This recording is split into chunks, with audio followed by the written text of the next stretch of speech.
Wesh, aujourd'hui on va parler du nouvel album slash tape de Lil Uzi Vert, Pink Tape. Bon, déjà pour la durée, je suis désolé, mais un 23 titres plus 3 bonus tracks, c'est beaucoup trop. Bon, la cover, elle est pétée au sol, je suis désolé, mais de prendre le drapeau des États-Unis, lui mettre d'autres couleurs, c'est pas original. Il y a 50 albums qui font ça. Bon, j'avoue, en rose avec l'univers de Lil Uzi Vert, c'est stylé, mais c'est pas original. Alors maintenant, parlons de la DA de l'album slash tape. Alors, c'est que de la rage.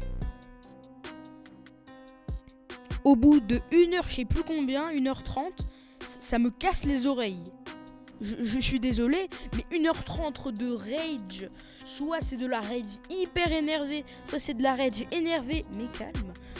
J'ai envie de tout casser, ça devient énervant au bout d'un moment. Alors j'avoue que l'intro, elle est stylée, elle a un petit style, ça l'emmène dans l'univers, mais le deuxième morceau n'est pas cohérent avec le premier morceau, ce qui est totalement l'inverse du but d'une intro. Alors, dans les featuring, on retrouve Travis Scott, Nicki Minaj, Don Toliver et Baby Metal. What? Ah non, j'ai oublié, il y a aussi Bring Me de Ocean.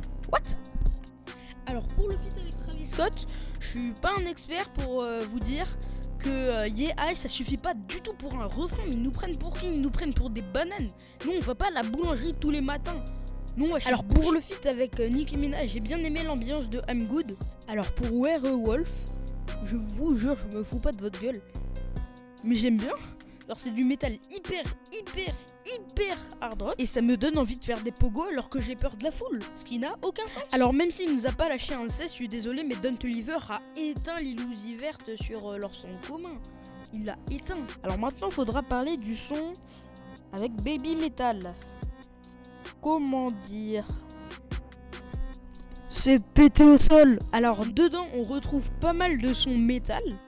Mais c'est des bons sons métal, genre la majorité ils sont bien mixés. Alors il y en a un où il commence à faire des fast flow dès le début, arrêter la prod. Ça c'était éclaté au sol, mais sinon le reste c'était pas mal. Alors les prods, je suis désolé, c'est pas grave si c'est l'univers de Lil Uzi Vert, mais c'est pété au sol. Ils ont juste appuyé sur des synthés au hasard qu'ils ont trouvé au hasard dans des plugins de synthé au hasard trouvés gratuitement sur un site chinois. Mais c'est pas possible, mais trouvez-moi des meilleurs instrus. Non mais pardon, mais c'est grâce aux prods qui sont éclatés au sol qu'on reconnaît les morceaux, parce que Lil Uzi Vert a tout le temps la même intonation, le même truc, sauf quand il fait des sons métal ou des sons tristes, ce qui est environ un son sur deux. Mais pourquoi changer à chaque fois et après remettre le même son? Mais ça n'a aucun sens. Mais on est dans le multiverse, mais les trois petits cochons sont d'ailleurs dans les featuring. Je trouve qu'il faudrait quand même remettre un feat avec Playboi Carti, parce que la dernière fois c'était trop bien, parce que Nicki Minaj et Lil Uzi Vert, c'est pas le même univers.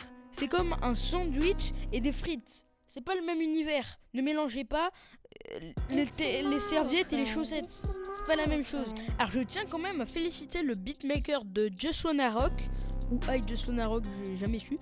Mais parce que le morceau, c'est un banger. L'instru, elle part dans tous les sens. Mais c'est un banger. Je suis désolé, c'est le meilleur son de l'album confondu. Alors, dans la tape, il y a énormément de sons qui ne servent à rien. Mais Fire Alarm, faut qu'on en parle. Qui franchement prend ça, le met dans sa playlist et l'écoute dans sa douche? Personne. Donc pourquoi le mettre dans un album? Mais c'est pas possible. Bon, c'est la fin de la vidéo. Bref, écoutez Wallo Tared.